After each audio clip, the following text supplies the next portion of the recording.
Hey everybody, welcome back to another all-new X's for Show, your premier media response show, and we're doing a Saturday night stream. I'm Nico, and you can check me out at Nico Action. That's NICOACTION. And I'm TK. You can find me at TK Elemental.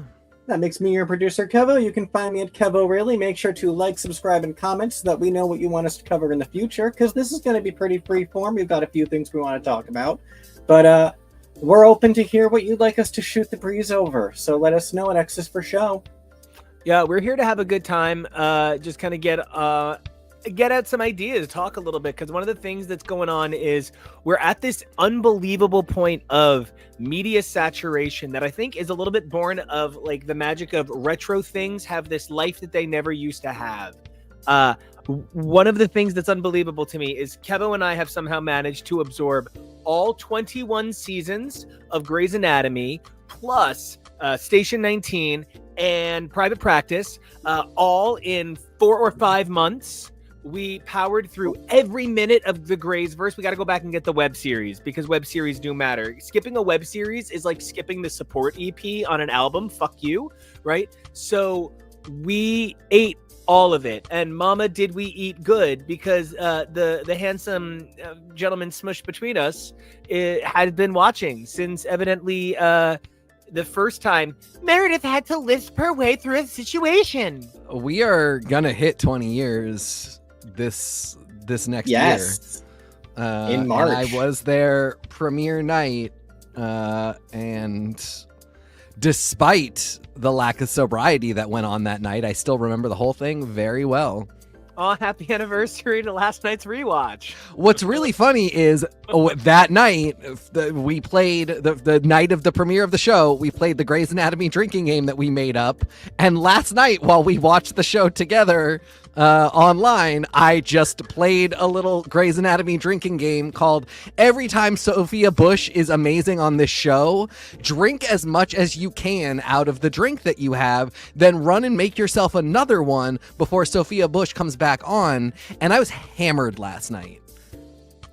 Yeah, so number one, KEVO, this is so funny because I just got all of KEVO's One Tree Hill related clothing out of storage for him. So That's right. He's got like a Keith Scott hoodie. He's got like you did get it. You can't see it right. I'm gonna see if you can see it when I sit down. Oh, my Keith Scott hoodie. It's so tiny. I should have gotten it bigger. Oh my god. Keith Scott Body Shop. He got me a Ravens track jacket too. Yeah. And so all of mine is just clothes that I used to dress like Pete Wentz in 2004. That counts for One Tree Hill. And then I think I have a Sunkissed item of some kind. But that's it. But that's all we're going to the Sunkissed rave tonight. Could not keep me away from the Sunkissed rave. I swear to God, if we get through this whole season, Sophia Bush does not mention Sunkissed on Grey's Anatomy, this was for nothing. For naught.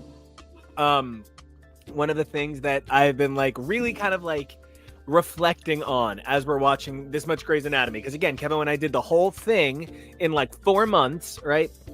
One of the things that I found fascinating is the way that the course of music changed throughout the show. Because I'm a crunchy guitar acoustic boy, if you know me. People who hear me sing when I have an acoustic guitar, it is a very different vocal than when I'm on a piano. But sort of like Grey's Anatomy started with that very the Fray, Snow Patrol, very acoustic guitar driven, proto Ed Sheeran, but very produced sound. Somewhere in the middle, it gets very beep boop bop bop beep, and it kind of stays there for a minute before coming back around to this very full band sound.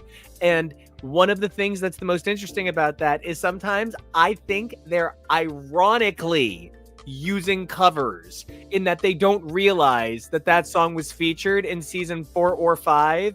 And they're like, do you guys hear this song? I heard at Panera. And well, season 10 using covers for all of the music felt intentional. But yeah, no, I really think, at least to a certain degree, you must be correct that there have to be songs at this point where they don't even realize they used the original or even a cover of the original already. That's the thing we got to check on. I don't know how that team changes. Not It's Danny Lux, who did all the music for 21 seasons plus all of Station 19. Holy shit! All right, this is the brighter one. like composed. Yeah. Yeah, and I would be Composer very not changed and was the same composer all the way through Station. that doesn't crazy surprise me because that has been so consistent. I mean, it's crazy that somebody was like, I'll just park and I'll just get this career. Murray goal. But I do wonder how the soundtrack team has changed, because it really, I mean, like, you kids watching, it's because it's definitely kids, don't understand how different it was in 2005 when people would feature songs. And like, I mean, like that like a lot of these shows from 2000 to 2005, 2006 were really inventing this thing where a show would give you a little bit of time and it would change the course of your career. And I mean, the one I always think of is John Mayer on Real World New Orleans, because I absolutely do know that changed the trajectory of his career. For me, it's Josh Groban on Ally McBeal. Sure, yeah. Very good example, and a really early example. Yeah. But like John Mayer, the only time I've ever seen him play live was right after that, and it was a 25-person show, and he basically talked to everybody because it was just sitting in somebody's living room, and he was like, "Yeah, you all know me because you heard my song on The Real World," and 100% that was the case. And like within a year, he was John Mayer, don't ever let him speak. But yeah, I mean, it's just that part is very wild. And it's funny now because in these, like, in the COVID and post-COVID seasons, they're not doing a ton of soundtrack feature. I mean, one of the things that kind of became so important was hitting those classic songs. Yeah. So for the ones that aren't ironic covers, a lot of them are just sort of like, wow, we are hearing another super great version of Where Does the Good Go? Yeah. Or we are inexplicably hearing a Finnish interpretation of Chasing Cars. You know. The Spanish guitar version of Chasing Cars from the Dia de los Muertos episode. Yeah.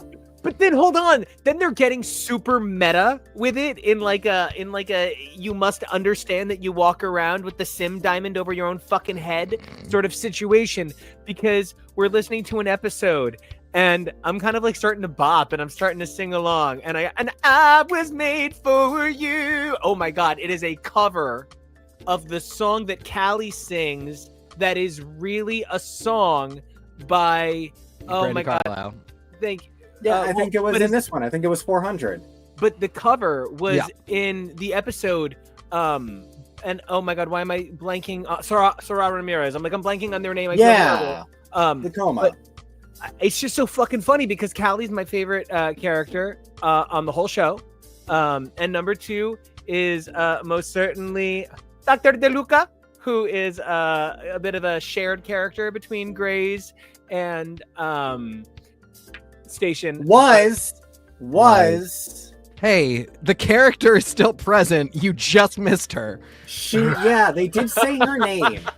So I really, really, really hope we see her. I'm going to scream if we see a single Station 19 person.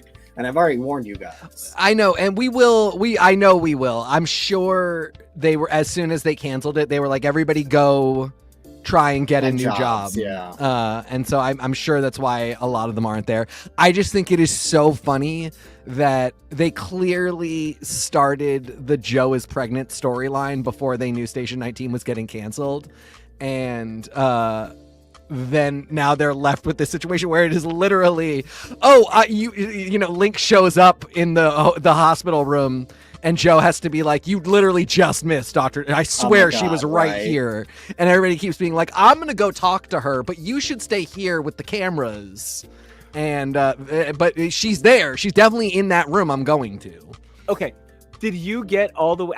No, I know you didn't. I don't mean to call you out or anything. I know you're kind What? of like a Station 13 man, but like, so, Yeah, no, I did not watch every episode of Station 19. in the end, there's this arc where all of a sudden everybody's like, "Ooh, Ben, you've got pimples. Ooh, you seem really like you look good." Yeah. And then all of a sudden they show him standing with like a vial and a needle at his Yeah. locker, looking really pensive. And then ultimately, it's just he's on doctor prescribed testosterone for medically Because he's low getting T. older. Yeah. It Yeah. turns into like a commercial for Yeah. prescribed For, like, testosterone, basically. Hey man, if you need this, you should get. Like, I'm all for. And telling everyone's men- like, "Hey, Cialis worked for you. Good for you, buddy. We're at your barbecue." and then they just totally drop it. Yeah. But it is one of those things where, like, I genuinely wonder if they were like, we're gonna ramp this up into something, and then all of a sudden they just went, "Ooh, running out of time on the fire truck." And Well, and they just did a very special Amelia sits down with Joe to talk about how moms can't have it all and life sucks. And I'm obsessed with those episodes. The writing is always so ham-fisted, but they always get it so right. My favorite one is when Maggie has to yell at Amelia and be like, "You have no idea what it's like to be a black woman. This hospital is horrible, and I just have to live my life." And it's a really good, like, educated argument, and you always find out that, like, a person who has that experience in the writer's room was able to write that monologue. or said they did. Or said they did, yeah, at 100%. Like, was paid to say that they did so that the show's covered. Which, as long as the money's there, the rest of it doesn't matter. Grey's Anatomy catfish lady. I 100% thought that was going to turn into a men can always get access to testosterone for gender affirming man on man care, and you know, trans men, cis men always can get access to hormones, trans men cannot. I thought that's what that storyline was going to turn into, which it should have. That's what I really wanted. I thought we were going to get a very, like, Kai comes back and is like, "Oh, I can never get on T." But alas, that is not what happened. I'm always thinking about you, Amelia. I'm 18 feet tall. Oh my god, my hair. My name's Fight Master. Can I Boxer Fight Rebellion? What is it? ER It's like Fight yeah, TR. Okay, that's no because ER. it's CR9. ER. because it's like ER. our Fight Master. Oh my god, that's even crazier. I miss them. I just want to also say the number of scenes where Amelia just like looks powerfully in somebody's eyes and goes, "Look, I've made a fucking baby with the man you've also made a baby with. Yeah. You have to listen to me because the baby before that didn't have a brain. My brother's dead. I watched my dad die. The character that I was added to be a spin-off character for, she's 10 sheets to the wind. Nobody knows where she is. Never mind. She's driving She's in a tank. tank. She's being tank so- girl.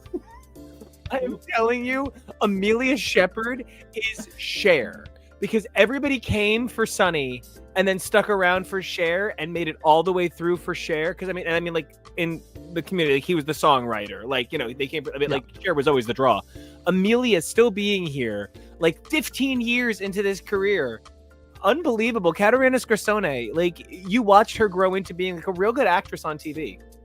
And the character, I mean, like, I told you guys when you got there, like, she has a moment where I was like, this character is irredeemable and probably has to die this season because she's so horrible. There's no coming back from how awful she is to be around. And, like, they shouldn't be her friend. Like, nobody should be nice to her. She's just the worst sort of person. What do we drugs? When do we want to How? And then that's not even the moment I'm talking about. She gets worse Oh, from there to God. me. Like, she gets so much worse from there. And now at this point in the show, she's one of my favorite characters. She's awesome. I wish they would give her some, not a back on drug story, but like something akin to Addison in the Tank. I wish they would give her some kind of edge where she gets to be like a little bit of a fuck 'em up character. Well, Because she's boring as shit, right? Her life is just boring. and I really feel like the stuff that they're doing with her is especially boring. I don't Yeah. think that they're going to do any kind of relapse story for her anytime soon. So all of this Ndugu hating her stuff is weird. Tom Haverford's wife rejecting her is weird. No, the And so- storyline is going to be her and Tom Haverford's wife. I hope. I don't It's- know. Well, now I don't know because we have Brooke. lesbian OTP of all time. Even though I God. think Brooke can do better. Why is it? How is How is Teddy Altman always so gay? How is this the best thing that's happened to Teddy in years, and it's still like a slog? Like Owen is yelling about his boner. It's Teddy. that he's getting like I know he's not, and the actor who plays Owen. Oh, Jesus, Kevin McKidd. Thank you, Kevin Kevin McKidd. I actually Director Kevin McKidd. He's a very specific type of handsome that I think like that very big man, like strong, powerful Norse handsome. So when I say this, I am saying it like humorously as a man who would describe himself as a bald ogre man. When Kevin McKidd goes like, oh! Teddy, like every episode for 5 minutes, I just keep putting different things in that projection. And this episode, when he was like, what do you mean a woman kissed you?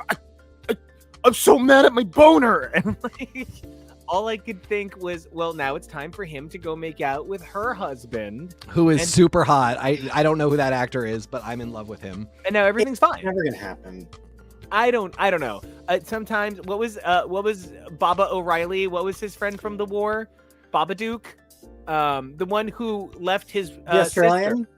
Yeah. Oh, Yeah, the one Riggs. that was almost with Meredith, and then he was like, I gotta go because we just discovered my real Riggs? girlfriend in a secret Saddam Hussein spider hole, and she's been alive the whole Do you know how much I was waiting for that not to be the sister, by the way? I Yes. was like, it's an insurgent, it's a spy, this is gonna be even deeper. She's not really alive, like, oh. God, That I was so much. that and the sentient AI car are the closest they've ever gotten to sci-fi, but I really want them to go deeper. I think the next spinoff should be Murder Mystery. I think the next No, spinoff- murder mystery is too simple. I need the AI car to become sentient to the point where it needs medical care. So they have to develop a whole new wing of the hospital that fixes machines but treats them like people that need medical care. We still haven't technically done serial killer yet, right? Right. No, Okay. we probably do need to do serial killer. We had a killer, and Yeah. but okay. Speaking of people who will need medical care, that they are going to send my precious Levi to Texas just does not seem safe. No, it No, does not. no. Hopefully he's going to like Austin and never leaves the area. If I have a weird thing, and it's. I only wish that they had made a little bit more attention to how, regardless of the weight he is at, he is always a very handsome man. There's such a stigma against still treating a man as he ages out of twinkdom. Like twink death really is a thing in the gay community. And I am not making any comments about this actor's weight other than to say he is different weights at different points in his run on the show. And they're always beautiful. They're always handsome and sexy. And the show does still treat him as a viably sexual man. They never take that from him. I feel like, though, it is a little wish fulfillment in a way that I wish they would maybe be like, yeah, and by the way, you're 26 and you're no longer a size 28, so as a gay man, you're dead now.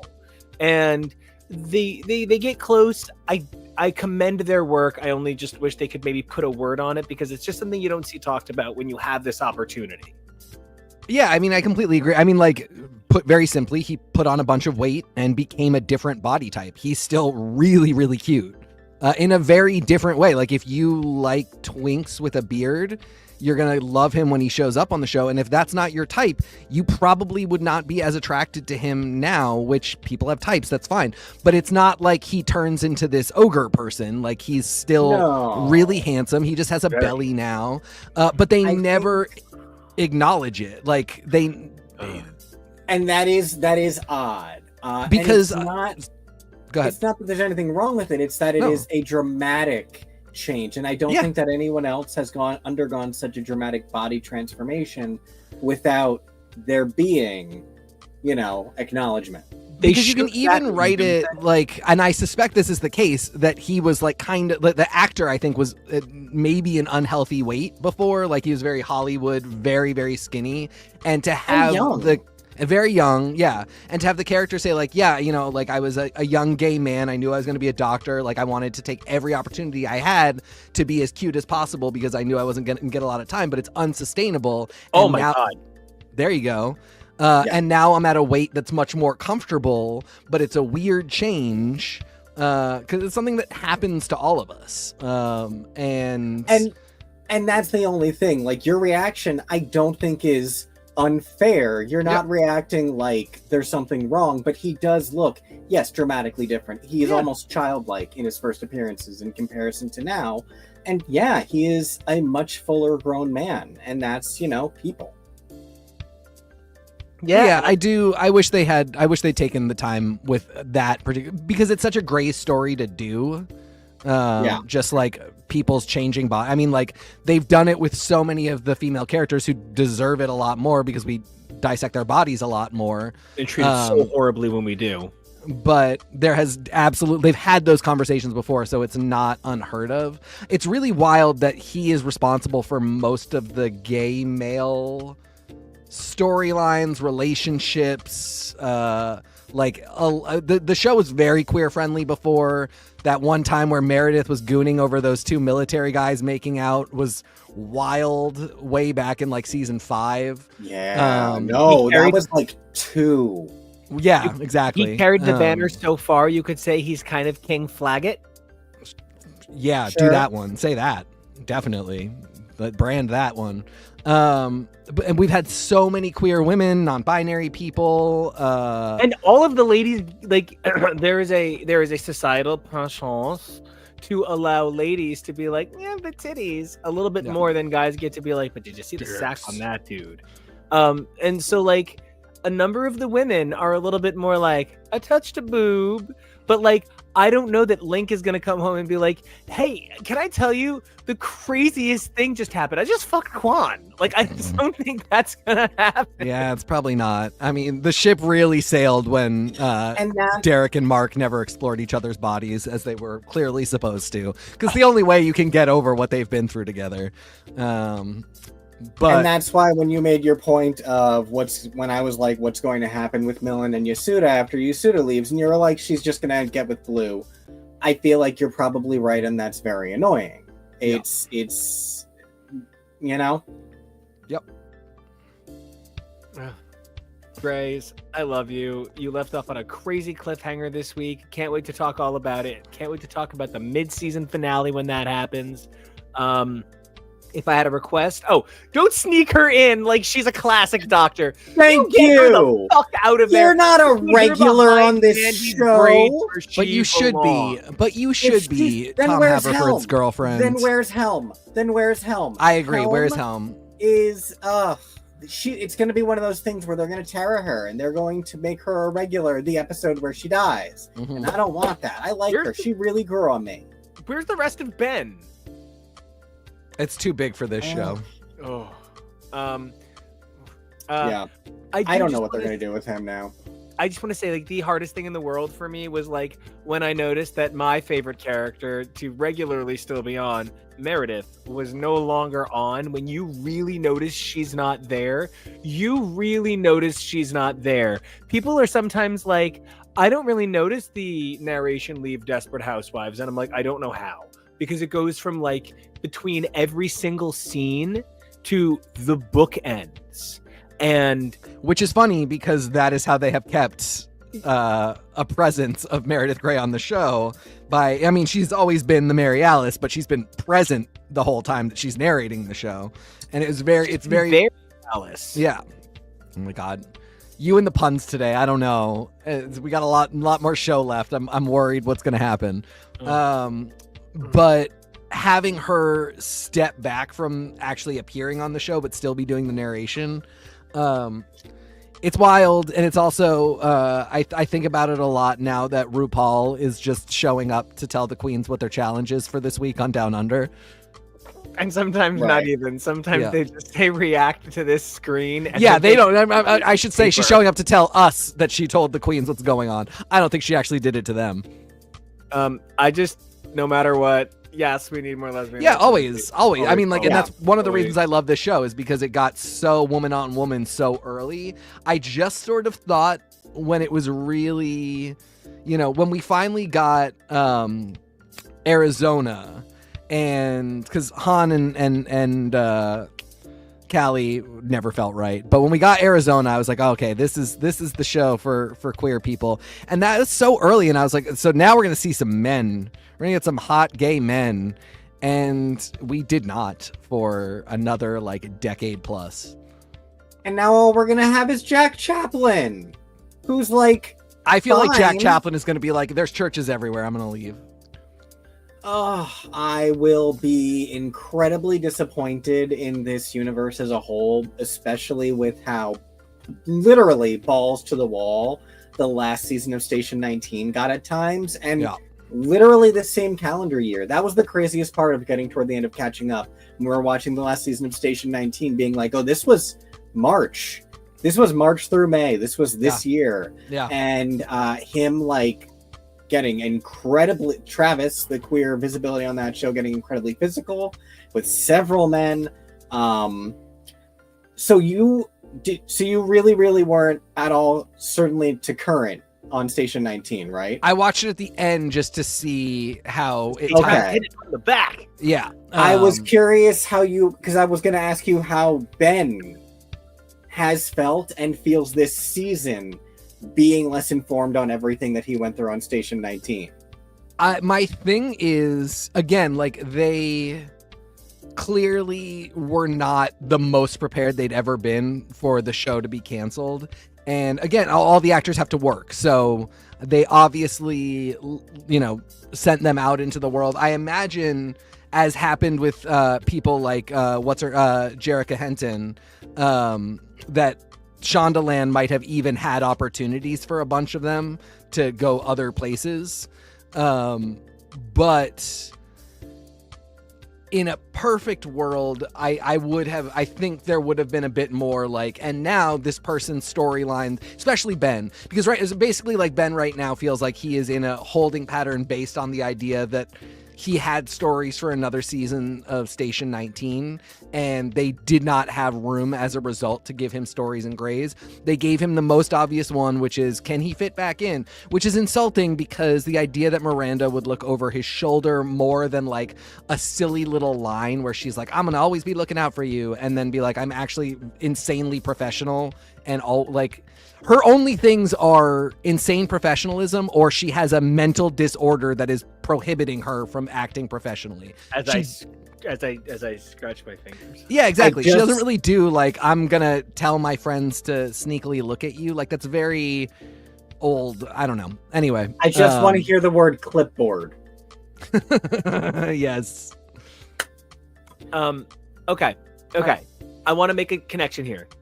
As it happened in the last broadcast, I don't even know how it happened in the last broadcast, but we decided to start watching Party of Five thanks to TK. It was because we started talking about Grey's Anatomy. This was a comics broadcast. We started talking about Grey's Anatomy. We started talking about how Adams, bottom right, very gorgeous young man, needs to be Neve Campbell's child. Because that's the only good sister, but that's not true. The other ones are good. It's just Kathleen's boring. We want Neve. Yeah, we want deserve Neve. it. And then you messaged me about Party of Five. And yeah, now you guys are watching. I don't know if I can do it. I don't know if I can relive that period of my life. You know what? If you can do it on 1.5 and just have it on in the background, it's kind of amazing.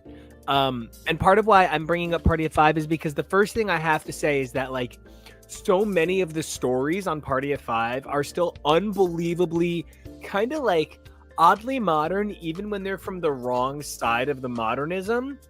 But like the number of stories that really do kind of focus on things that Grey's Anatomy is still covering now are kind of crazy. And the other thing I can't believe is how many of these actors went on to be something significant. Matthew Fox goes on to be, of course, the villain in the second Reacher franchise. Wait, that's what you went with? And then, of course, Lacey Chabert is very famous for being the voice actress from the first few episodes of Family Guy. Oh, you're doing a bit where you just do... Okay. NICO. She is far better known as the singing voice of Anastasia in the movie Anastasia. I couldn't remember if that was Kirsten Dunst and she was the speaking voice or vice versa. I think Lacey is the singer and Kirsten is the talker, but I'll check. But no, for real. Matthew Fox is, of course, the lead in Lost. Lacey Chabert is one of the most hallmarked actresses of all time. Oh my god, yeah. Nev Campbell. Wait, do you mean like Hallmark movies? Yeah. Yes. Oh, okay. She's a Christmas queen. Okay. And yes, she's the singer. Oh, terrific. Nev Campbell is Scream, of course, the Scream franchise, and so much more. But like the Scream franchise is uniquely special for all time. And Liz Shepard. And Liz Shepard, as Yes, just mentioned. exactly. For a second, I was We like, want. no, she was never in Roswell. No, that's Liz Ortega. Never mind. And then, of course, I think many people would remember that Scott Wolf is married to Kelly from the Real Real New Orleans, which we just talked about. Still.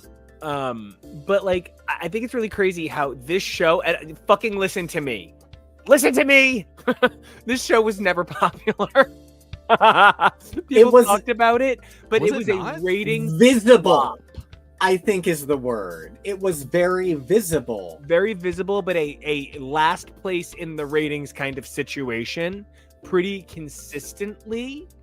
And it spawned so many big careers, like of course Jennifer Love Hewitt in the second season. Sarah, Jennifer Love Hewitt, like many people don't understand, but her first 2 albums were highly influential on me. Her cover of Bread's Baby Bread's Baby I'ma Want You is unforgettable. But no, this show really did, like, it even had like Wilson Cruz on in the last couple of seasons, or last season, because he's in like 10 episodes.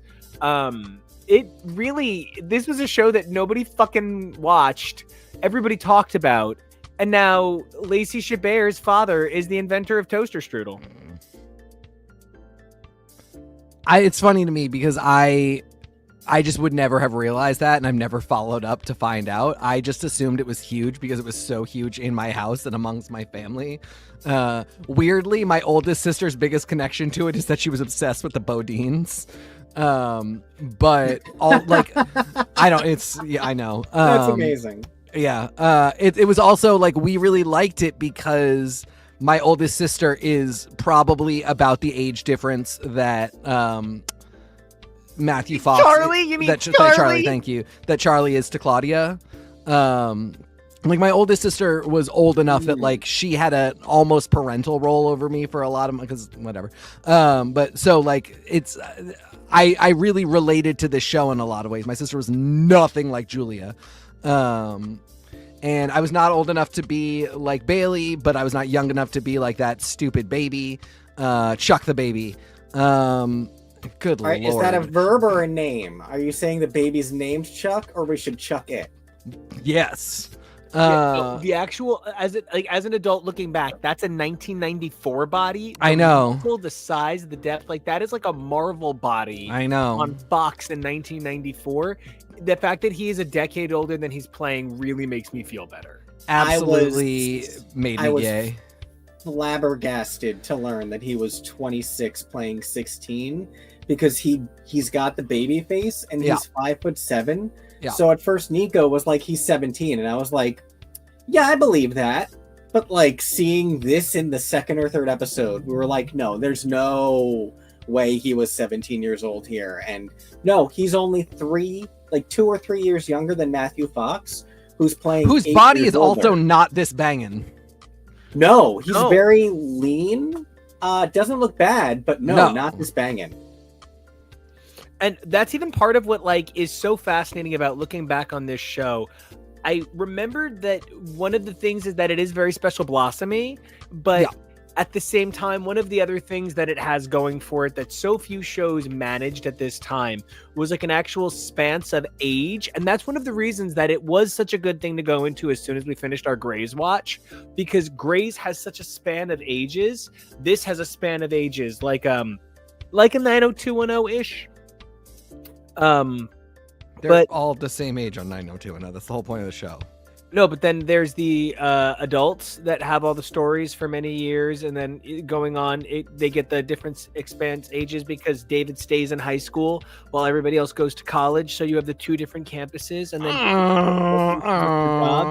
then the post high school years, as people go into their professional lives, people have different storylines with different characters, and they all have different ages. I'm sorry to see that you're a 90210 ageist, but I can't help the facts are facts. The facts are not facts. David graduates with them. How does David graduate? Donna Martin graduates. David graduates with them too. He like figures it out and graduates with them. I don't remember, but I believe you. Truly, Well, I could be wrong. Maybe it's that because there's a grad. Hold on. I love that this is what we're doing.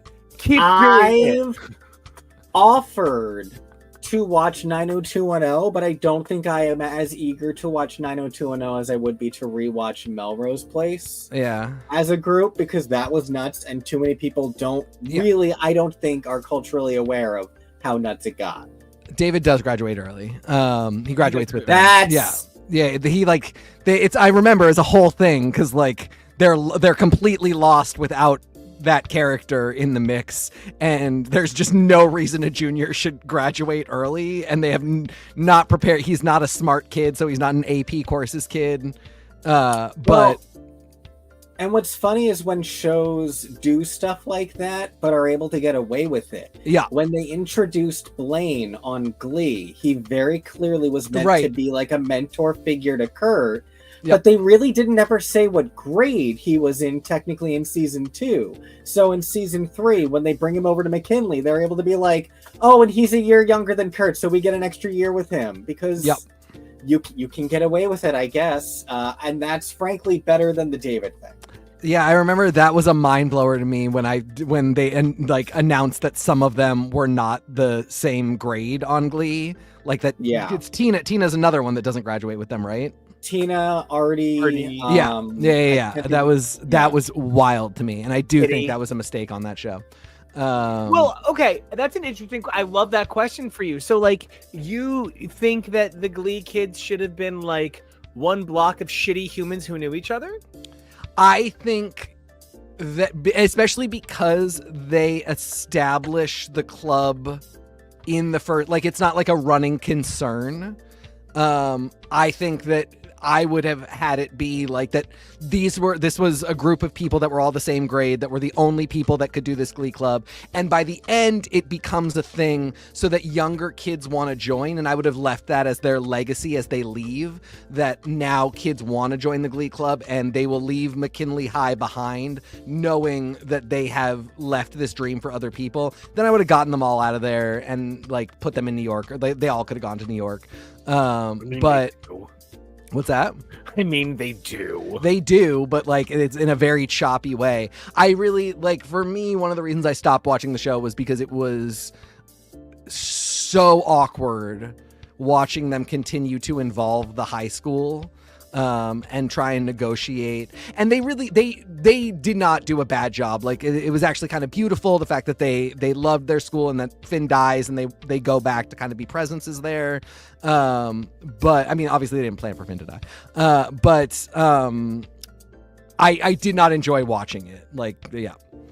See, and obviously, like, I watched it weirder. We watched it from the beginning and then dropped out at the beginning of season 2. I came back in 3 and dropped out in 5, and then I binged the entire thing one summer, and I really loved that.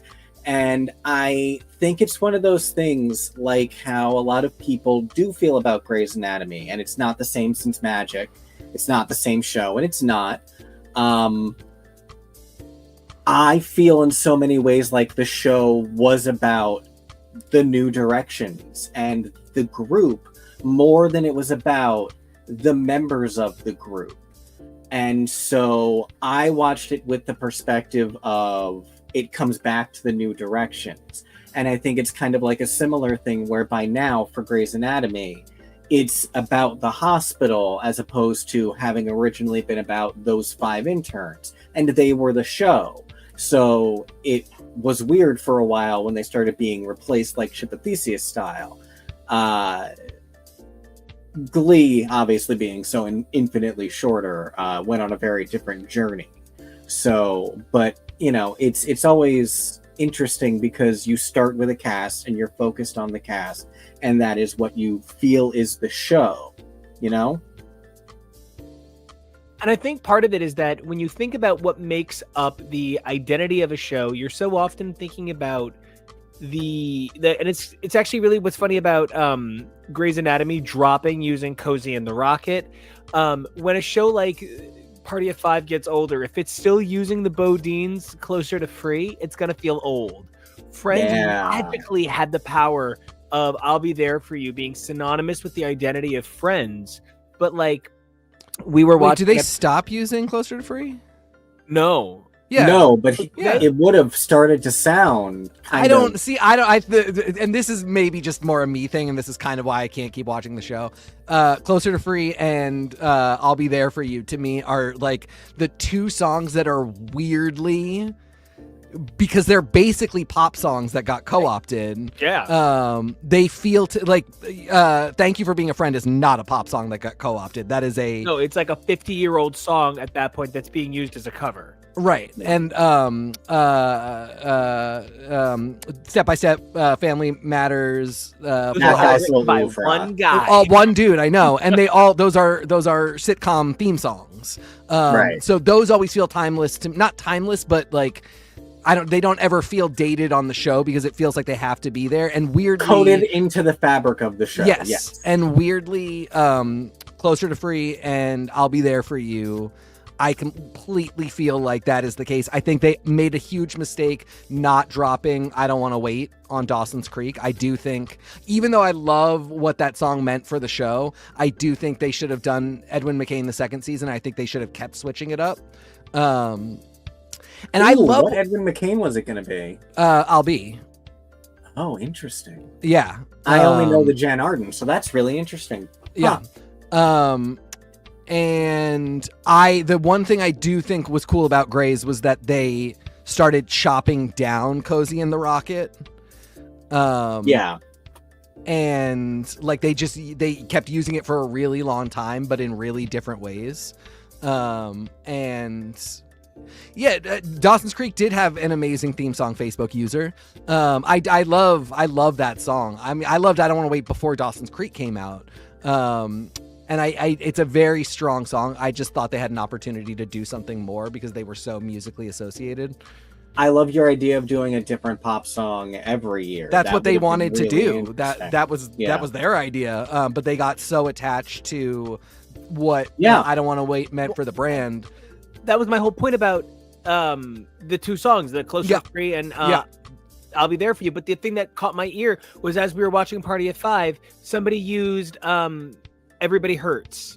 And it was so like, oh, this is cool when this came out. And within, as Kevo pointed out, 3 years, it was being used to make fun of people on Daria. Yeah. And so like, it's such an experience to kind of traverse that time period and the experience of like a theme song, because one of the other things we were talking about is when Party of Five starts, it's just a title card, Party of Five and a swoosh. It's not until the 7th episode or so that the theme song is added, and it's so awkwardly cut in because it ends on the Party of Five swoosh and then a black card and the Party of Five title and swoosh come back in. They obviously didn't want a theme song. They got a network note. Were made to add it later on. Yeah. And you can see that transformation happen.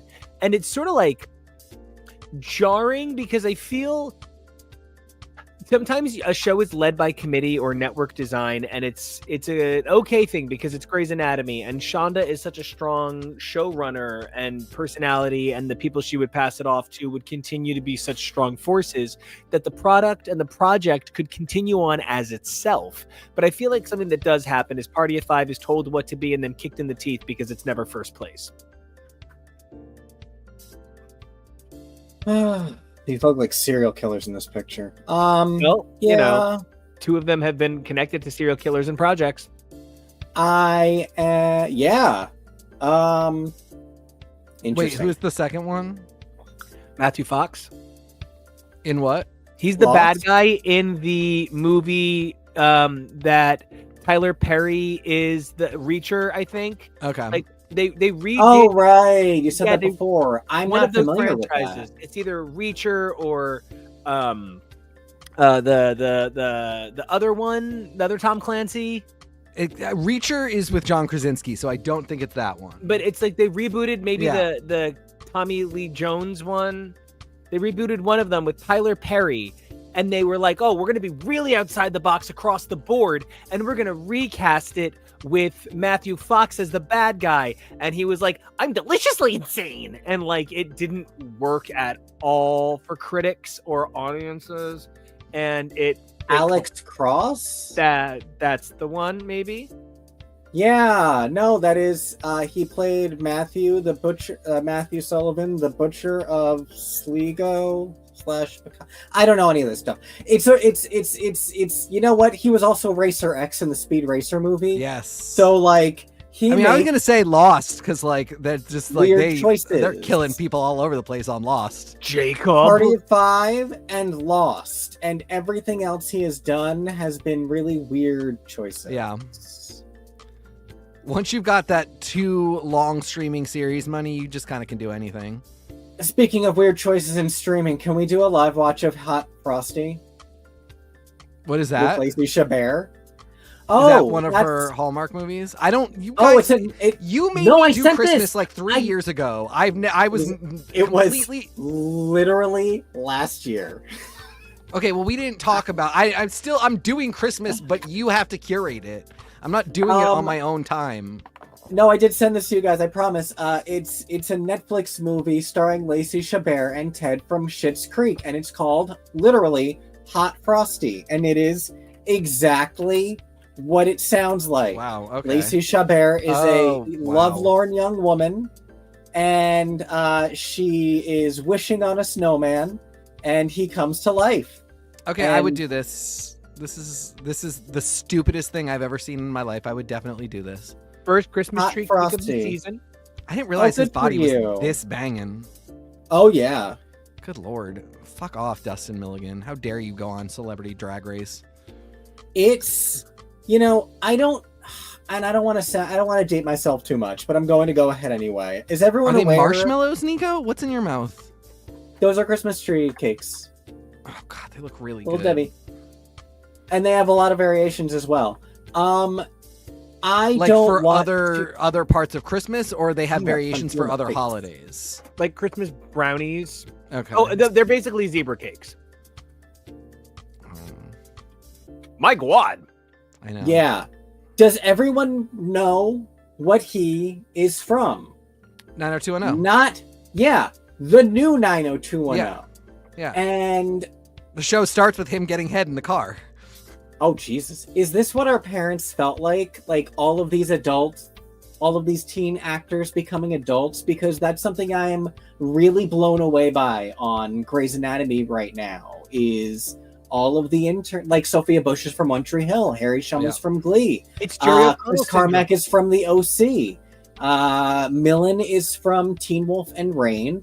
All of these adults are from all of these teen shows now, and it's weird. Lacey Chabert is from Party of Five. We're watching her get her first period at Christmas in the first season of Party of Five. Talk about Hot Frosty. 30 Can years we go back ago. to the puns, please? But speaking of, I'd made it. I know I've lost it. What? I was cutting the lower decks. I had a good segue. My one huge problem with Lower Decks is that they never tell you on IMDb or in the credits of the show who the guest vocals are, the guest voices are, and it takes them forever to update. Your best bet is the Memory Alpha. Yeah, I know. I always forget. God, fucking. They take a while to update too, though. Maybe you get to alpha up your memory. That was better than the other thing. This is specifically a plug. Their Wikia is really amazing, and it is really queer positive, and I really love their wiki. They have amazing information. I love going to it to get supplemental information, whether I'm watching Lower Decks or any other Trek. So highly recommend checking that one out. And yeah, they usually make sure to have, like, that's how I found out that Chris Peretti from Abbott Elementary voiced an ensign last year. Yeah, it is a super good wiki. Sometimes I'm just like, I wish. I love that everything has a wiki. I wish there was just a little more organization around that, because it's just so many, and Yes. they're all hosted on fandom.com, which doesn't care about my life. It is in fact trying to kill me, and that's difficult. I remember my Yeah. segue. It was, you were saying about how people felt about actors getting all hot and shit. And that was something that, like, specifically Jerry O'Connell sought to do when he initially got famous as an adult with Sliders and then projects after that, like Scream 2 with Nev Campbell, where his focus, and then Scream 3. I'm telling you, it's all super connected tonight, my friends. But no, Apparently. Jerry O'Connell was like, he was Chonk, Yeah, And- no, he wasn't Chonk. Truffle. I don't know. No, he was not troubleshooter. Yeah. He was chubby and Stand He By was- Me. Chonk That's is what from And, Goonies. Jerry O'Connell was yeah. just Jerry O'Connell, but chubby and Stand By Me. Sure. That is what happened. And like then when he became an adult, he was all like, "Look at me, abs," and like now he's on Lower Decks, where he's, and I mean this with love, just a voice. And it's so interesting that we're having this conversation a moment ago about how hard it can be for these actors to transition to adulthood. And so here he's just a voice, but wouldn't you know, his just a voice can't stop taking out his abs and is basically named Yeah, Captain Handsome Man. yeah. So like, oh, okay, Clunk. So I think one of the other No, things. No, you I'm said sorry. so like, and then you didn't say anything Yeah, after that. I thought you had there was more. something Oh no, coming. I thought I put on like my warp sass. Oh. Sass. Okay.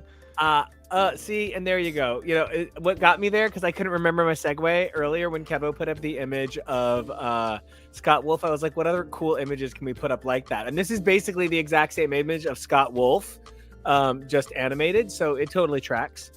Oh, I've seen this video. Oh, me too. Kane Marco. So I think one of the other things that's fascinating about this, one of the other things that's truly fascinating about this season of Lower Decks is if it wasn't produced with the knowledge that this is going to be the final season. Oh gosh, guys, the network did you a favor. Because one of the worst things that happens is when somebody does a season where you walk away and you're like, wow, the conclusiveness, the identity, the total complete idea of the series came so perfectly due in this moment. And then you come back. Why are you coming back? You know, for all of its flaws and for all of the ways that we don't need to even mention the creator anymore, Buffy could have ended at 3 and didn't, because it went on to do brilliant things. It could have ended at 5 and didn't, because it went on to do brilliant things. Could have ended at 7, but the expanded universe gave us some really incredible things and changed the face of continuations of television and comic form forever. And I think if you're going to keep going after such a complete final season idea, the thesis for whatever comes next has to be so excellent.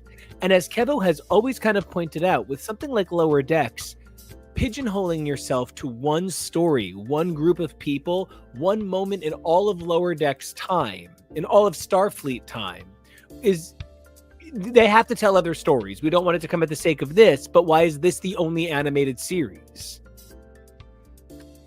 I think because it really has taken this long to confirm that we have something here. Prodigy is not an acceptable supplement to that. Prodigy is really weird. I think Prodigy is really cool, and ultimately, upon reflection, will have a big place in Star Trek canon. But I think we all thought this was a lark and was going to get one season, and was going to displease so many fans, and not really, it was going to kind of make fun of Star Trek more than it was ever going to be able to tell really big Star Trek stories. And then, I mean, it was just such a hit. Then you've got, okay, do we have a sophomore slump problem? No. Okay, let's do a solid third season. And then you're probably starting to talk development of other ideas, but that's going to take forever to plan. So I imagine there's a lot rolling that started after season 2 and into season 3 getting developed. And I think we'll see that stuff announced pretty soon as kind of like a way of softening the loss of this show.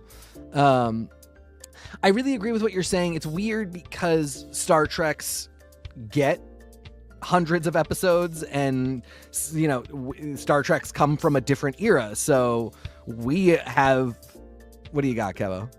They do and they don't, though, and part of it is that television itself is changing, and and I just wanted to make sure I was introducing that to the equation, because like, yeah, TV also is just weird, and a lot of shows aren't getting enough episodes, which is rough. It's just it's so hard to get to 180 anymore.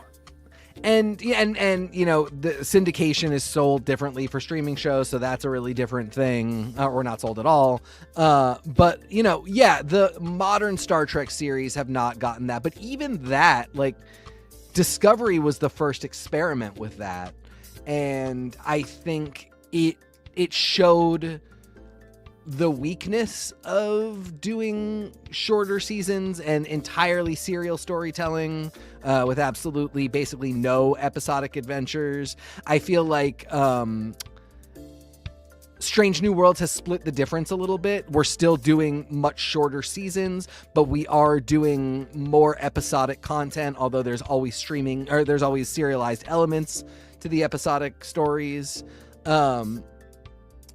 I think this playing out like a more standard Star Trek in that it is almost entirely episodic, with usually one or two serialized plot threads that, you know, are so back burner. Most of the time it's like, don't forget the you know, cold open or whatever that mentions whatever the plot line is for this season, and then we usually do one or two episodes at the end of a season of Lower Decks that wrap that up. So it has the feel a little bit of an older Star Trek, but we are still getting that series order of 10 episodes, where I think each of these could be a 20 episodes, except for the fact that it's tough to animate. You know, they could be doing 20 episode seasons of this. So it's an interesting place to be. What? All of our home office devices went up. Bong, bong. I heard that. Bong, yeah. Bong. It was just great.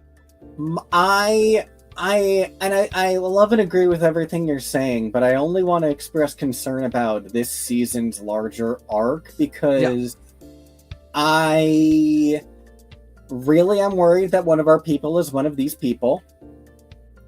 I really don't know where they're going with this non-mirror universe story.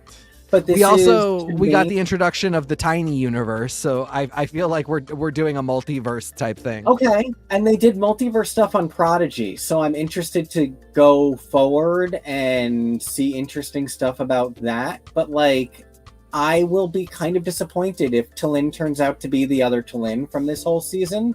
Yeah, because this was your last season, and it's a cool story to do in one episode. I don't know. I don't know how I feel about this, but I don't know how much they knew it was. They said, I believe they said they knew, or they planned for this to be a conclusive end for the show in a lot of ways, but, you know, people say that a lot. So. Yeah, I mean, we probably are never really going to know exactly who knew what when it comes to the end of the series, but I feel like, if nothing, and again, it's because they do these episodic seasons, they're pretty much good to end at any point. You know, it might be more advised to do a beautiful wrap-up episode, which, you know, this show would do so well. I think maybe that will be really the way to see if the last episode feels like truly the bow on this beautiful package, and like they really got to write and produce something that accounts for the entirety of what Lower Decks has done for Star Trek and the adventures that we've seen the Cerritos go on. Then I think I would feel really like, yeah, they knew and they got time. But if it's just like, that was a really awesome season with a great ending that was really funny, and now we know the Cerritos will go on to have other great adventures, that's going to feel a little bit more like they're told every season to prepare for the end. Andrew says, looks like a Rick and Morty creator did it. That's because they did. Yep. One of the people who worked on Rick and Morty and co-created the animated series Solar Opposites, Mike McMahon, is the person who created this show. Solar Opposites is pretty great. Still got to catch up on the last season. But what's the Hawkeye? Dan Stevens. Dan Stevens, my husband. Cast as the new lead. So, yeah. I can't wait to cover this on the channel. I got a whole lot to say about it, and big fan. Kevo, do I have any my lower decks theme loaded? Let's take a look. Hold on, I'm gonna see. Oh, I can load it. You talk. One of the things that I love the most about having been a Star Trek fan my entire life is that there's so many ways to be a Star Trek fan. There are so many ways to be I mean, honestly, there are a lot of ways to be about Grey's Anatomy. You could be in it for the medical stuff, which from what I've been told by a couple of doctors is actually like in the realm. Not always great, but it tries and has good intent. I'm told the ideas are really researched. It's the like everybody's always crashing and coding, and like that a doctor could ever do some of the things that they do and not immediately be ejected from the hospital and never allowed to practice again. Oh yeah, I forgot. We haven't used this in forever because we haven't really done any Star Trek in a while. So now we gotta. Yeah. One of the things, and I'm like, I'm not even like pivoting hard to it. I don't know if everybody's had a chance to check out that new Cap spot. Yeah. A completely unrelated product. I mean, it's a shit in the shit day. We're talking about everything. You and I talked. Oh, I thought you were asking what. I was saying that the new Cap trailer feels like a completely unrelated Cap trailer to the previous Cap trailer. Oh, I thought you meant it's totally unrelated to what we were just discussing Star Trek.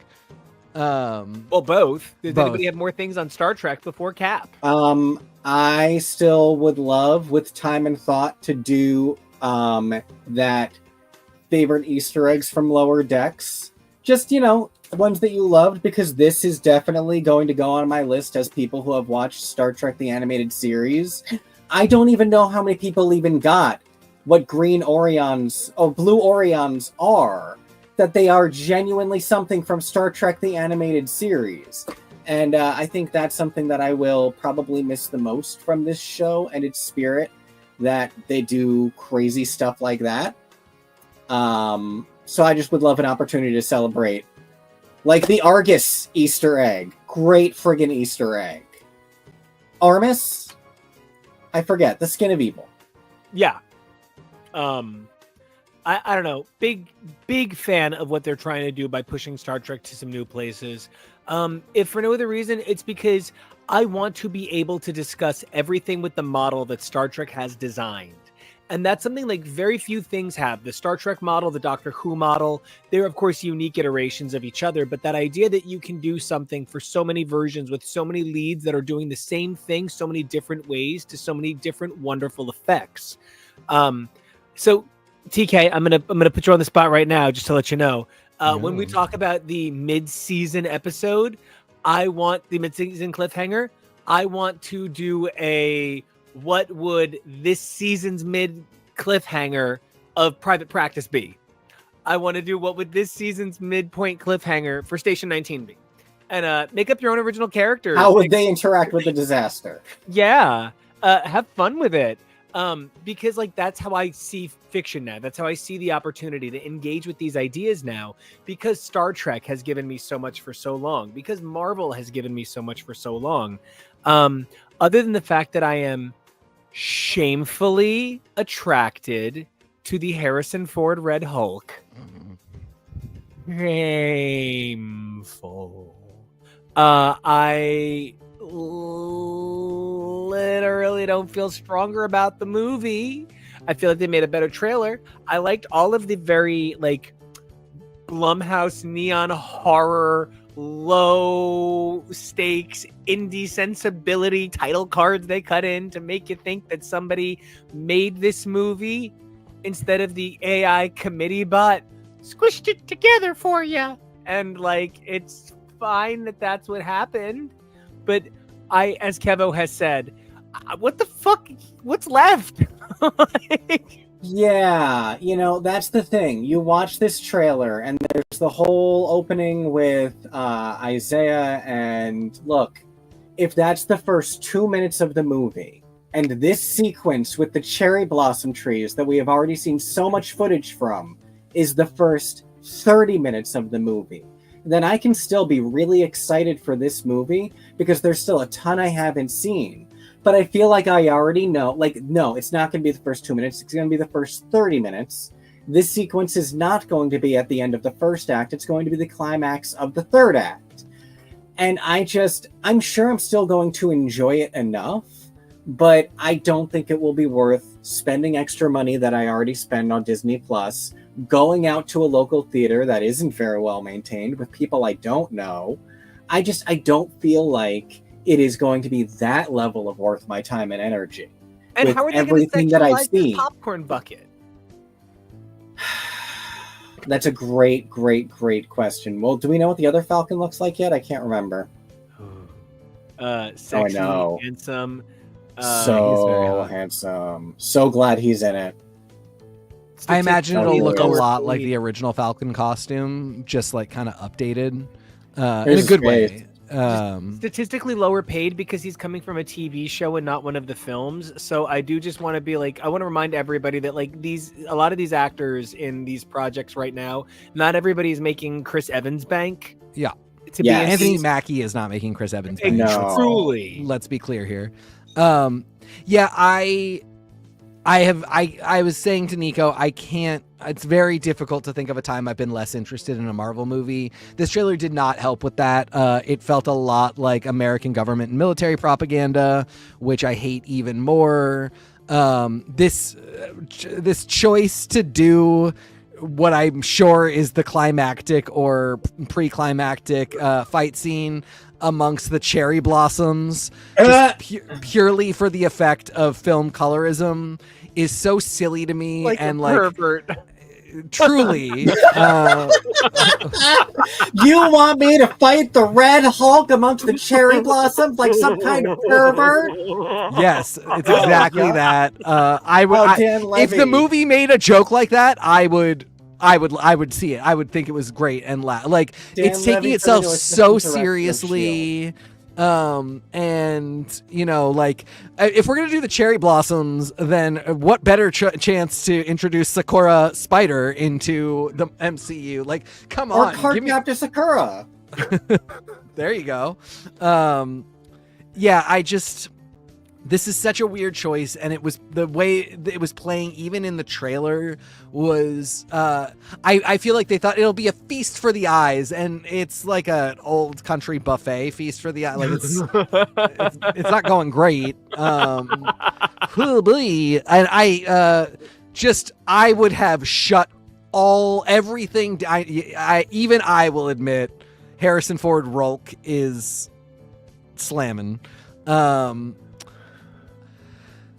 I would have shut everything down last October and figured out how to recut this movie without Sabra. I would have reshot things. I know she's going to be not playing Sabra, and she will be playing an Israeli person who I believe was a Red Room girl.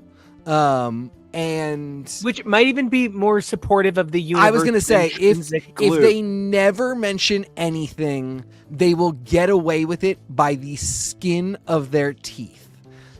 If she is in any way pro-Israeli, it's immediately going to be a problem. If she were, another widow, she was another product of the Red Room who also was critical of Israel, it would be one of the best characters Marvel has ever made.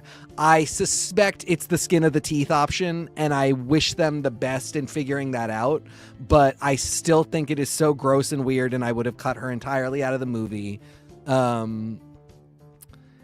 Yeah, I don't know. That this is another really, really hard one. We have to do a triggerectomy and cut it completely out. Yes, we do. Yes. I do love the idea of catching up with other products of the Red Room. Same. I think that's really cool. And I love my idea. I think an Israeli Red Room person who's critical of Israel would be fucking amazing. What do you got, Kevo? Well, and let's not forget that this is a project that is going to be catching up on a lot of other projects. We've already seen that we are going to see the Sleeping Celestial We got in the Tiamat. ocean. Yeah. And we are going to see a very, very, very old friend as well. Yeah. So, although not that old, because we did see him. No, we didn't see him. We saw A-Bomb. Never mind. No, we saw who I would have rather seen here again. But I mean, I think Stearns. You would have rather it been A-Bomb here too. So I love that interpretation of Blonsky. Like the funny Blonsky is great. I agree. I don't love Stearns as a rule. I love crazy Immortal Green Door Stearns, but like because I love Immortal Hulk stuff. But I this interpretation worries me in a don't let him near his daughter's friends way. Yeah. I mean, I think that's probably fine for the leader. I think it's too small for the leader, but I hear you. Yeah, I don't know. I mean, like, does Marvel ever do anything with the leader? Immortal Hulk, and yeah, okay. I don't know. I mean, yeah, fair.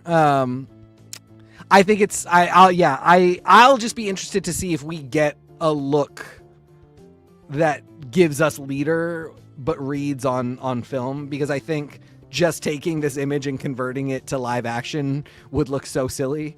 Oh my big god, yeah. heads on film. Let me see if I can find an image of when his head got all bumpy in Incredible Hulk. Like, what is it gonna look like? Or are we just gonna say it never happened? I think that might be bad.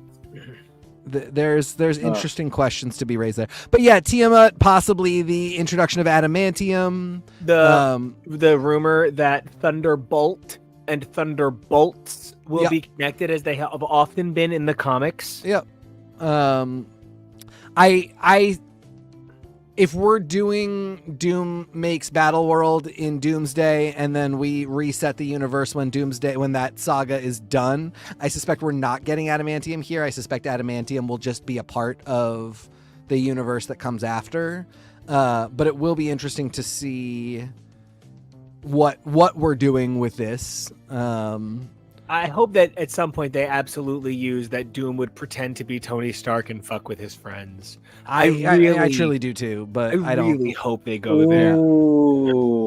Oh yeah, he'll descend upon our Earth as Tony Stark reborn. Oh, great concept. But yeah, there was just nothing about this movie that excites me, except the fact that it's a black leading man and the next big star is a Latino man. And you know what? I don't want to praise an older white man right now, but I do appreciate a non-ageist casting. Well, and he's playing who, if you are going to have Anthony Mackie playing your lead person, Harrison Ford is a great. I don't think he's going to swallow up the movie. I think he's probably not going to be in it that much because he is old and expensive. And absolutely hates acting. Yeah. Does not love the job he has been asked to do. And he's not a relationship with it, because there's times where he's like, yeah, it's great, it's fine, you pay me enough. So, well, and he just did a thing saying that he, like, as all geriatrics do work, just does it so he gets to interact with people. That's why he's doing that Bill Lawrence show that he is apparently barely on, but is billed as like the other half of the show. Yeah. That I do want to start watching because I hear it's funny. I hate that I can't stop supporting Bill Lawrence. I mean, I know, it's my childhood. It's the soul-sucking worst. And I equally hate that she can't get other jobs, but I love Jordan. I think she's so funny. Krista Miller was in an episode of Party of Five. Yeah. I think she's so. I imagine she must be a soul-sucking monster, because I can't imagine why she wouldn't be getting work otherwise. She has great comedic timing.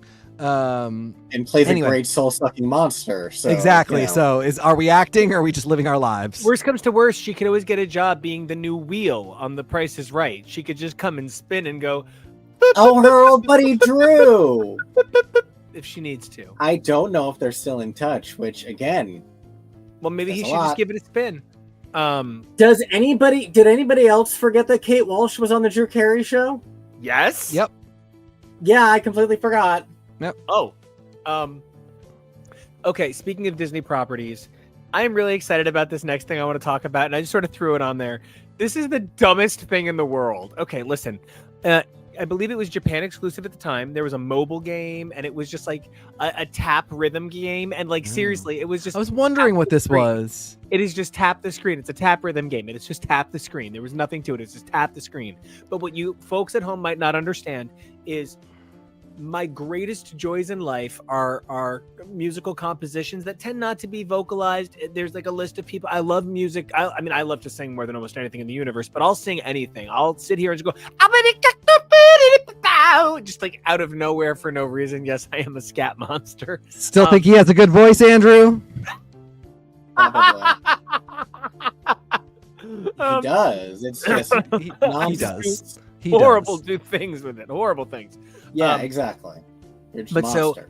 I love video game music. I love Andrew, come at me, wolf eyes. But so I love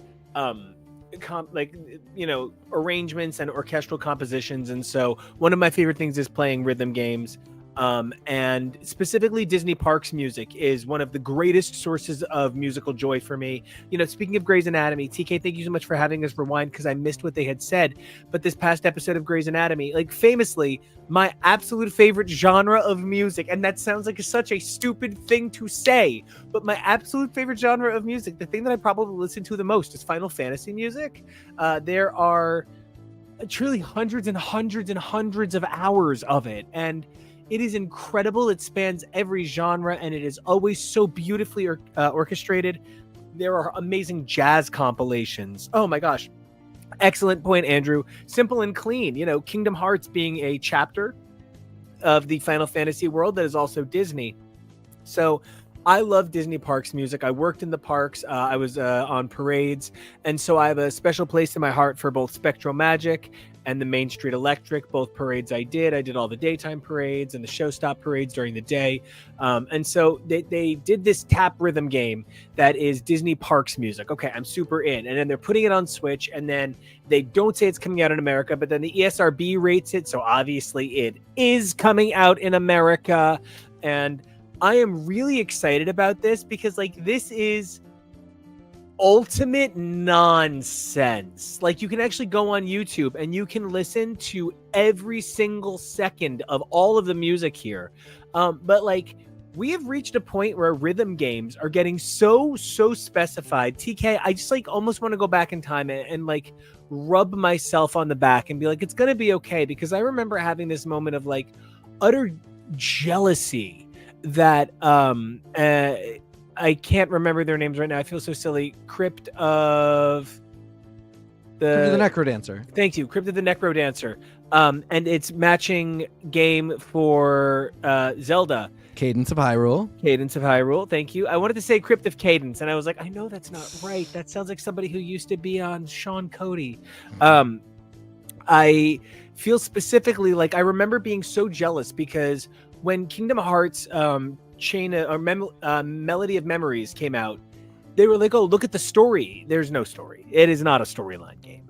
What I really wanted was just the blind, dumb fun of Final Fantasy Theatrhythm or like a legitimate story game. I wanted a game that felt like an RPG with music, which is clearly what Crypt of the Necrodancer provides. And what I genuinely appreciate about this game, it is the far opposite. It is the no story, there is nothing here, you just tap for fun. Because if they're not gonna give me what you guys got for your fandom, I don't want you guys to try so hard. It's not gonna make me happy.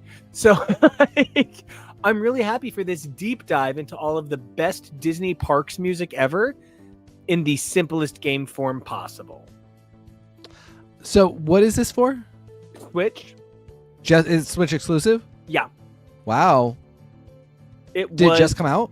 No, it hasn't come out yet. It's going to be later this month in Japan and then Asia in December with inevitable worldwide because it's gotten an ESRB rating. And when it first came out, it was phone only, just like tap the note, but it got an update. The only thing that's kind of frustrating is, like, if you look online, it's like a 7-hour playlist, and like evidently it's like 600 songs, but the initial press release said something like 60 songs only in this Switch version. So we'll see what happens. But this is like, if you can't get that full level of interactive gameplay experience, I want something this beautiful, this stupid, and this fun. And it looks so stunning. It looks so lovely. And I'm really grateful that it exists. I'll be fascinated to see how it does. It seems really cool. I love rhythm games as well. Obviously, I like a different set of them. But this is one I would play. Like, I would play this because it's a novel concept. And the what they're using is interesting. I mean, it's like literally deep dive theme park, retired parade, retired versions remixed with an all new orchestra. It is nuts level of, you have to like know your shit to point. It's amazing. Yeah. I'm really into it. I'm excited. I'm really excited to hear your response to it. This is a great example of a game where, like, I'll be interested to see what the reviews say, because I'll be interested to see how that affects the creation of further games in this line. But this is also the type of game where I'm like, unless the reviews talk about functional problems, this is maybe a game that's tough to review, because so much of the joy that you get from it will be personal and not really something that can be evaluated just on like standard game terms. And that's even part of it. Like, it's got to be rewarding. It's got to feel like you're getting what you were looking for. Yeah, I mean, basically, I'm going to be excited to see how you think about it, because this is like a game that was designed for you specifically. So, if you like it, then they've done that job, but can that capture other people will be the really interesting question. And I'm always like, should there be an educational component almost, in terms of like teaching people that this is Disney Parks music and that that's a thing, and like where this all comes from. Kevo, you know what it's. So, okay, Kevo will understand. First of all, Andrew, Tap Revolution style, you goddamn motherfucker. Me sitting there doing gold frap on my PS2 controller with my controller right up in front of my eyes so that I can hit the buttons as fast as humanly possible. Yes. Kevo. Also, we didn't catch this one. One of the parks, they have Mickey, Donald, and Goofy dress up in their Kingdom Hearts attire. Too many parks that are not our home park, they have that happen. But not the world. Just any other park. That's fine. You had a question. Kevo, you can back me up that there are like legitimate original song soundtracks for the foreign Disney parks, for international. I only mean to say foreign, that they started in the U.S. and they have since, of course, are now more internationally than there are in the U.S. alone. With there being 3 parks located in the Asian continent, so I guess they're technically home now. But one of the things that's amazing is, like, there's a park in Asia, Tokyo Disney Sea, and the original soundtrack for it, all bangers. Yeah. And Kevo, I would literally play them for you on our rides to college. That's how long ago this would be. And I'd be like, listen to this song. It's got so much story. Singing a mermaid song. It's like, and it's a lot of Disney parks. It's not even just the non-domestic ones. It's not even just but like, so many have such amazing detailed area music. I'm pretty sure John Williams came back and did some music for Star Wars Land. But this one, genuinely, it's the Disney Sea music album, because every single area has several themes unto itself. What's the Great American Waterfront? Oh my God, that number. Oh my God, it takes my breath away. Amazing. You feel like you're listening to Gershwin Coast in New York Harbor. It's incredible. Oh my God. They put too much effort into, oh my God, Lost River. Lost River travels on. Oh, it's so good. And then the Arabian, so there's a song called Arabian Coast. The quality of Arabian Coast is so good. we could not believe they didn't put it in the Broadway show because the Broadway song version of Aladdin. Oh, my bad. That happens when I touch my headphones. I don't even know. It would probably the area's dumb music. They probably wouldn't even put special music on. If it's in Tokyo, it might be the 40-hour original score composed by my all-time favorite composer, Brian BT, the guy who invented the stutter edit. Oh, you bitch. You never responded to my thing about that software he's making. Oh, I put a bunch of love things and then bought it. I'm sorry. Oh, you bought it? I put it in my cart thingy and then added it to get it into my thing. You'll have to show it to me sometime. I really want to see how it works. Yeah, I'm pretty excited about when it comes through. I'm pretty eager. Yeah, you're not a bitch anymore. I forgive you. Thank you. Yay! Rapid turnaround. Speaking of never a bitch, but I've got some questions. We gotta do this one quick. This is one of those ones that we're gonna rant on if we let ourselves. I won't rant, but Tori Amos has been the queen of live records for a really long time, and she's done some really weird things with live records, with like the album that you can only buy if you bought a camera, or releasing literally every single track of a tour. She's done some things. I'm really excited about this Diving Deep record, which is going to cover the Ocean to Ocean tour, which I believe TK and I saw between TK and myself, TK's partner, my partners. We saw 8 dates all together and, 5 of them together. One of the things that really stands out in my mind about this is when To Venus and Back came out, there was a live album on it, and which is an earlier Tori live album. Everybody was like, "Oh, which dates are they from?" And people would over the years go through their bootlegs and figure out exactly which time she did that note that way, and they figured out what show every track is from. I had raised the question to TK a few days ago, as I'm sure every fan had raised, TK himself, I'm sure included. And I said to him, "Hey, I wonder, if we can figure out which shows these are from, or if somebody already has." TK, you brought me some weird ass news. Yeah, this is apparently, and this is not a rumor, but this is not something that Tori has specifically said. It's something that fans figured out and cobbled together.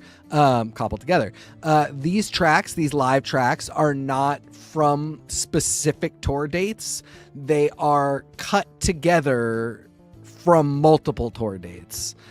So the one that we have as a pre-release single is Cornflake Girl, of course, and fans, very attentive fans, and particularly shout out to the Songs of Tori Amos podcast, Drive All Night, which I have loved for very long. They seem to have identified Red Rocks, I believe, in Amsterdam as 2 of the shows that particular version of Cornflake Girl is taking pieces of, but apparently it's taking pieces from multiple shows and also some studio overdubs. So we are diving deep into the production as well. And the thing is, she's not an artist whose fans wouldn't notice. Right. So and I already think it's very cool that she's doing the Diving Deep 12 track, and then if you buy the CD or the digital, it's Diving Deeper and it's 16 tracks. I already like that she's cleaned up this don't buy 5 versions, buy 1 version. I like that it's the more logical version. I know Beyonce actually had some disastrous problems with a recent pressing of a record with tracks are just outright missing from the pressing, and rather than have a situation where they've got to figure out how to get everything onto all of the pressings, they managed to find a way to just say, okay, cut a couple of tracks, it's no big deal. But it's also that when the album was listed on Spotify, it said Amber Weaves, not Amber Waves, and it's that when this was initially listed, people had a different title for it, and they promoted the hell out of the Coke Red edition. But I pointed out to you that there's another cool edition that isn't getting, or I put it's Coke Clear, Coke Vinyl, whatever. And then there's so many versions, and I don't know. I feel like this is not being quite as celebrated as I would like it to be. And I would like to get a little bit more about what's going on with what I'm really excited to get. Yeah, I mean, having lived through the bootleg era, tape trading, having lived through tape trading, having lived through records that you could buy at record stores, but they were like illegal imports that like you had to get from like your kind of semi-underground record store, getting our first real live album, getting Legs and Boots, which or getting the original bootlegs first from the Beekeeper, but I was kind of off the Beekeeper at the time, and then getting her choice to release basically the next day after almost every show of the American Doll Posse tour, just the complete live show, just from the soundboard, uploaded online. The next day you would get whatever that show was. This is somebody, and attending basically every tour since 1998. This is somebody whose career and vocal performance we've watched morph over time, and we never have said like, I don't know, I don't think I would want to go to another show. She's not that great anymore. Things have changed. Right. She's not performing the same way she was when she was 28. And I would not want her to. There's bonuses to that, and there's things I don't love as much about that. But I both think it's really cool to do a conglomeration for tracks. I think that's a really interesting way to do things, and I would love to hear and talk about that process and have that be sort of part of the album cycle and story. But there is a feeling of like, literally, if you just released any show, period, or if you just released your top favorite 16 tracks that you did on the tour, regardless of how you sounded for all of them, we would love it. You would have to have picked a really bad performance for you. I'm speaking directly to Tori Amos, who listens to this show, of course. You'd have to do you would have had to pick a performance that was really poor, where you really were not at your best, for us to hear it and go like, oh, what a disappointment. We have watched your voice evolve and change. We have watched your style evolve and change. We all still love you. And it really is like you could just release whatever you wanted and we would be there. And so to do the kind of like, let's put the prettiest face on it, I get the instinct. I don't even hate the instinct. But I would also really have just taken some choice tracks. And also like, I always wish that we were getting a live album after every tour that was just like, again, pick the best date. It's probably Red Rocks, or it's probably the place in Arizona, or is that, or Red Bank, New Jersey. That actually really was a phenomenal show. And just pick one and release that. Like I just want to hear a live album. I don't know. I also like come from the era of Unpluggeds, which were actually not live there. I mean, they were stopped and re-recorded all the time, but I don't know. I am really still super excited about this. Like I said, I think the idea of cutting it that way is interesting. I would do so many more live Tori products if they were released to me. And it's almost a shame, because I understand that we're not in the same era we used to be in, where she can't do Legs and Boots again. It won't sell, but maybe they'd stream. Yes. And so maybe it's worth putting those up as streamers and releasing this, because like one of the things I think about is it actually is better that Grey's Anatomy isn't doing what it used to do and trying to do 28 episodes of Grey's Anatomy and 22 episodes of Private Practice in a season. That's not what TV is right now. And so it's better that they're not trying to, and I think the only other thing I want to say that we didn't mention is that it is in fact another piano chanteuse anniversary, in that it's Fiona Apple's When the Pawns anniversary today, 25 years of that record. And that record was often cited as an album that couldn't exist without the Tori Amos records that came before it. And we're looking at a world where these two women have been going for so long, and it's such an industry, and yet they've done it totally different ways. Fiona Apple barely exists, where Tori Amos over exists. And, you know, when you're thinking about that, and you're thinking about that sort of evolution, I think it's really fascinating to see the parts of culture today that still thrive and the parts that just manage to do what they do. We're complaining that Tori Amos isn't releasing 100 shows. I can't imagine Fiona Apple releasing a live album. So I absolutely can, but unfortunately she didn't tour for Fetch the Bolt Cutters. But the tour for Idler Wheel was really fantastic, and I think could have had a live album. The tour for When the Pawn was really fantastic, could have had a live album. Extraordinary Machine Tour was weird, but absolutely could have had a live album. They just wouldn't have done it for Tidal. All they need is another version of Extraordinary Machine out there. Oh, yep. Sailor, why'd you do it? Yep, they do, actually. They do need that. Yeah, it does surprise me a little bit because, you know, Fiona's not somebody who gets in the studio and produces albums that often. And a live album is a pretty solid way to get something out there where you don't have to have the same, I don't want to say have to have the same artistic investment, because of course you always do, but you don't have to put the same work in. You don't have to put the same type of work in to get the album out there. You don't have to release material that you are workshopping and maybe aren't as sure of. You're not on the deadlines of like, I've got to finish this composing this song. It's all posthumous. It's all, post work. It's all curation.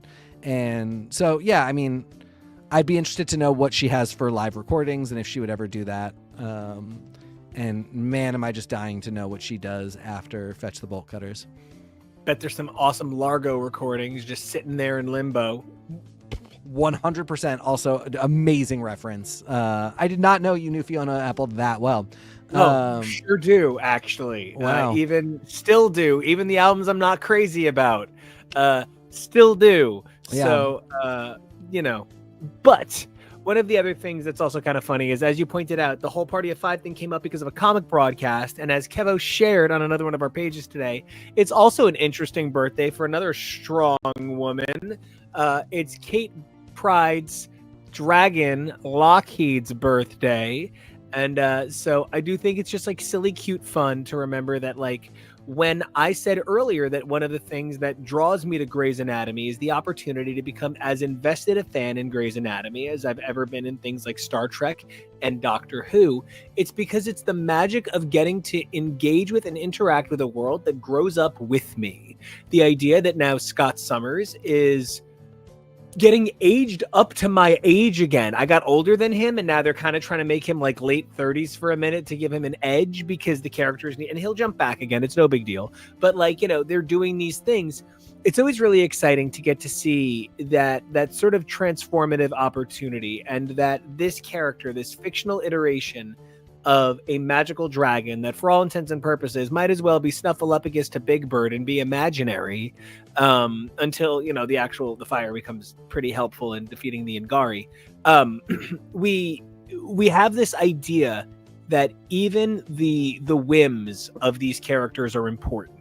The way Jeff has become important to Marvel continuity, and I just think it's really special that we have this sort of celebration of little magic that makes us happy, no matter what form it takes, especially when it's a cute little purple dragon getting held up all cutie. And if I'm disappointed at the potential of what was it, the Young Radicals, which was the New Mutants, if I'm disappointed of anything, it's the wasted potential of Lockheed in that. But you saw the way I screamed when you said Jeff, and something I can't help thinking of. When was he introduced? Do you remember? The Deadpool run Staten Island run. So 2021. It's funny. I won. What? Oh, way before that? Was introduced before 2021, I think. Oh, my bad then. I thought it was in the Deadpool I could run. be wrong. Hold on. Keep talking. Well, and I just think about the recent introduction of the in the vast scope of canon, relatively recent Wiccan, and I wonder how readily Jeff will be introduced with the rest of mutant kind, because how toyetic, how mascotable. It was West Coast Avengers 2019. So yeah, right around that Well, same time. 5 years already. That is about a quarter of the time that Wiccan has been around. So yeah, why not? But Nico, do you remember our first land sharks? Back on Buffy season 6. Oh, I loved him. No, it's way before that. Even it's in Marvel. We covered it. We talked about it.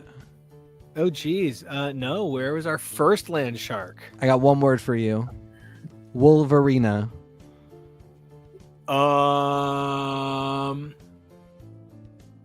was like, did they fight? No. Were there land sharks fighting? Yeah, it's weird. Like they are the same thing. They're like Jeff's beefed up older brothers, but I think somehow there may be a disconnect because I don't know that Jeff is a reference to those. Right. But they are land sharks in Marvel with Wolverina. Yes. Yeah. Oh my gosh. Because then in Wolverina, our whole thing was that she's basically X-23. Yeah. But then she's got she's basically Wild Thing, but then she's got that like sexy friend. Yeah. Oh my gosh, amazing. Yeah. So anyway, I just think that's funny. They're land sharks have been around for a lot longer than anybody realizes.